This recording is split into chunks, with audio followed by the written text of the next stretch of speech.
Good afternoon, ladies and gentlemen. This is going to be Harry Muppet. We are going to be casting a Masters level game down the bottom right side of the map.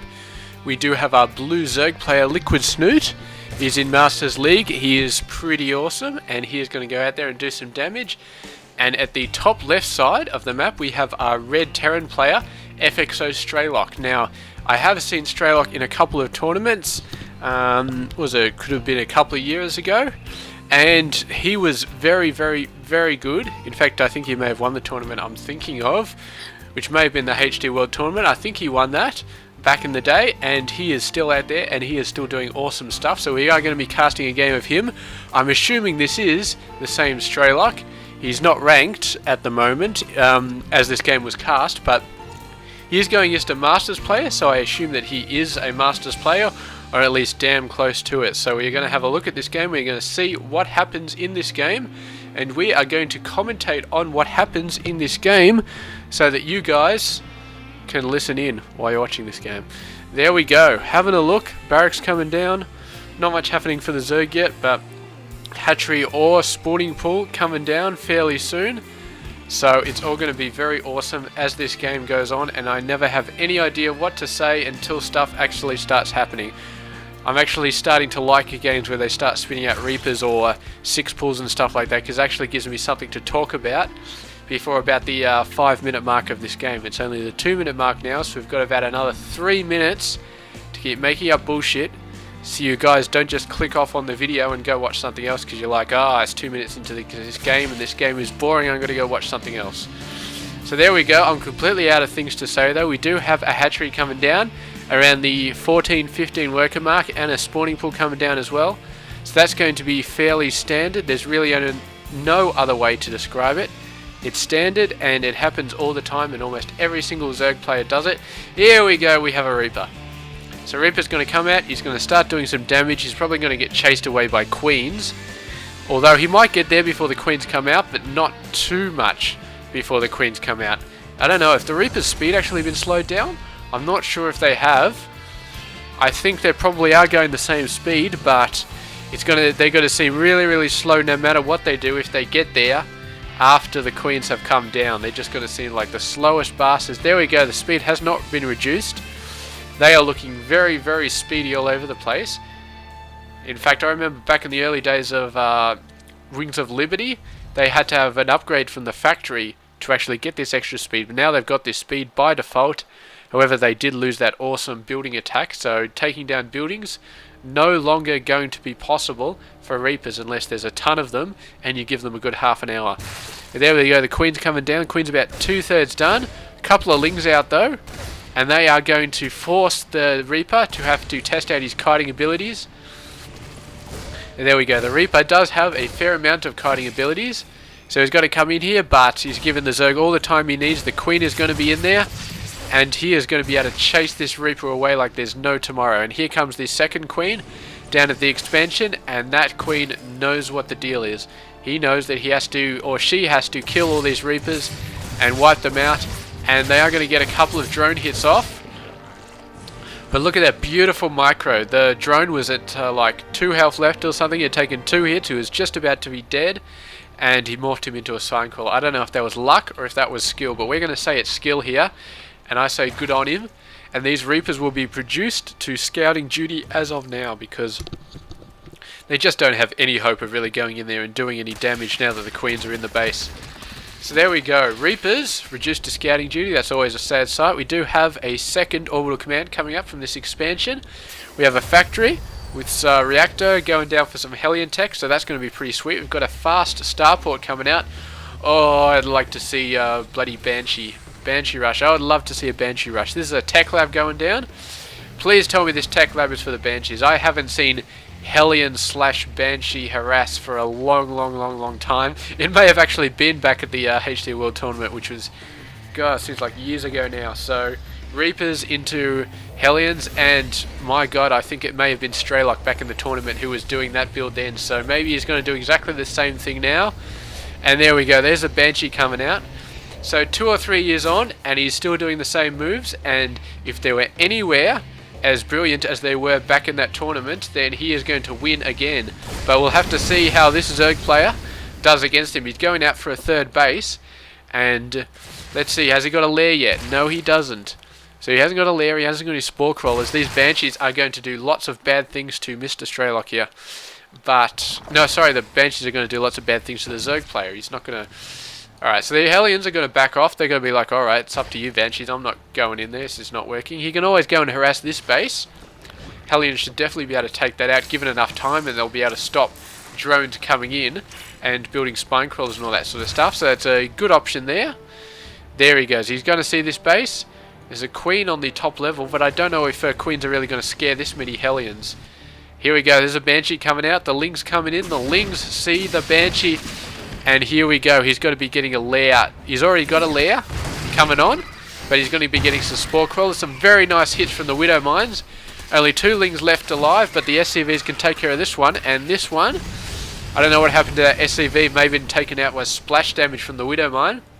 Regardless, the Banshee's coming in. He's got to get a move on. Otherwise, it's just going to be too late. There's no spore crawler coming down for this base yet. There is spores. Where's the spores? There's got to be coming down here. I could have sworn I saw a second one. I can't see one here, though. Here we go. We do have a macro hatch, but there you go. The Banshee is hovering over this guy. And he's revealed himself to the Lings, so he's not going to go for a ton more Banshees. And I don't think he's even got Cloak. Does he have Cloak? No, he does not. This Banshee is just going to be going in there and doing damage. And if they can snipe off a Queen, then they may be okay. But the Lings are all over there.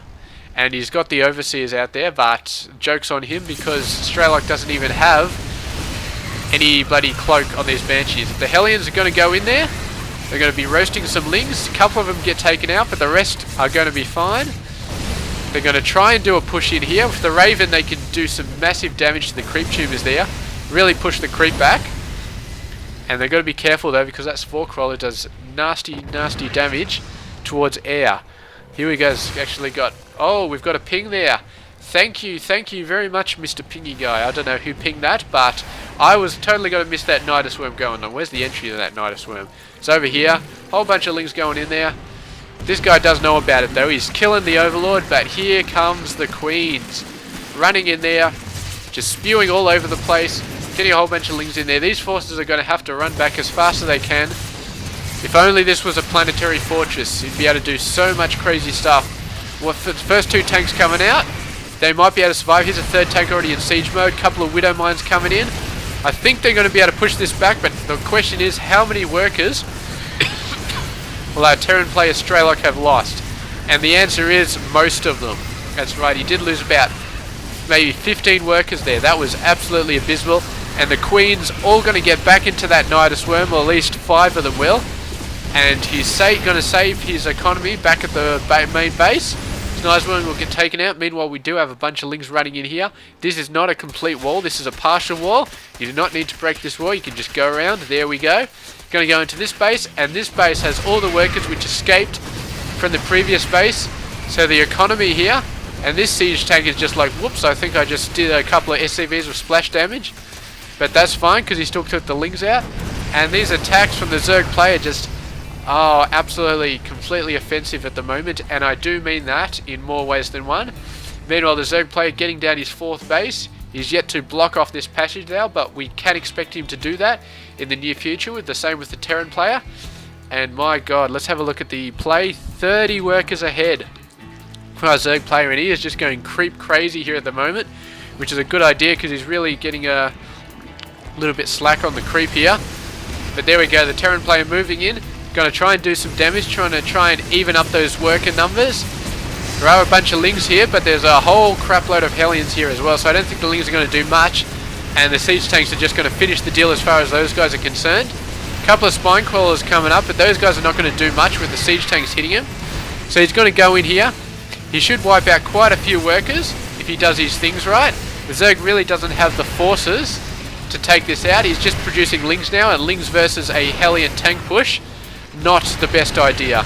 There we go. So he's going to move in. The drones are going to try and save themselves, but they are running into siege tanks, and that is not going to be working. So these drones are all going to die. We don't have too much going on here. Whole bunch of siege tanks. It's got a nice siege tank line with Hellbats out the front, and the Zerg has got nothing to do but just get out his mutas. Once he gets out the mutas, these guys are going to have to run in a hurry. The Terran player is evening up the workers quite a bit, not 100% evening them up. And we've got a Nidus Worm coming down here, so the Zerg player trying to get a flank around the backside of the Terran forces. He can't do that right now because he's got that rocks, but actually he's flanking all his workers over here to this other base. All these, obviously these two bases were full, or sort of full, so he's got to push it back to this base, and the mutas come out. Terran player starting to build Thors, but the Thors are not on the map yet, and even if they were, I don't think 2 or 3 Thors would do. Actually, 2 or 3 Thors would probably be able to wipe these guys if they clump up. But 1 Thor wouldn't do that good, and the tanks are all just going to get obliterated on the way back. Here's the first Thor. Here's a Raven as well, so we could see some Raven Bob goodness coming out here. Point defense drone, that's an excellent defense, but the muta's just like, screw you guys, I'm going to go after the workers, you can't chase me forever. So there we go, they're going to wipe out a lot of these workers, and they're going to go on and they're going to go to the main base. The Terran player has no missile turrets at all. He was not expecting mutas. Maybe he should have been expecting mutas at this stage of the game with that massive ground with no air attack. There's one Widow Mine attack, but that Thor has gone down from massive mutalisk attacks, and here comes the Nidus Worm. Thank you very much for pinging it again. I don't know if the Zerg or the Terran player, but there we go, it was pinged again. A whole bunch of mutas coming in, they're doing all sorts of damage, picking off the Thors as they come out. Strelok hits out the GG. He was not expecting that many mutas to come out that fast and absolutely own his army. And he was trying to get the Thors out that he needed, but by the time he really had the Thors coming out at a decent rate, 2 at a time, the mutas were in his base and they just started sniping stuff off left, right and centre. If he was expecting the mutas, if he had scouted the Spire, which he didn't, he didn't scout the Spire. If he had scouted the Spire a few minutes earlier, he would have had missile turrets all over the place, and he probably would have survived this attack. But unfortunately, he didn't scout it, and he didn't have missile turrets, and the mutas just absolutely wiped everything out. So there we go. Excellent play from LiquidSnute, going for that muta tech switch when the army was right up in his face. And there we go. I'm a little bit disappointed that Strelok wasn't as well prepared for that muta attack as he could have been. But there we go, he wasn't, he didn't do the scouting, and I think that the lack of scouting on this Spire really let him down in this game. But there we go, this is the game finished. Congratulations to LiquidSnute, our blue Zerg player, and there we go. I hope you enjoyed it. This has been Hairy Muppet.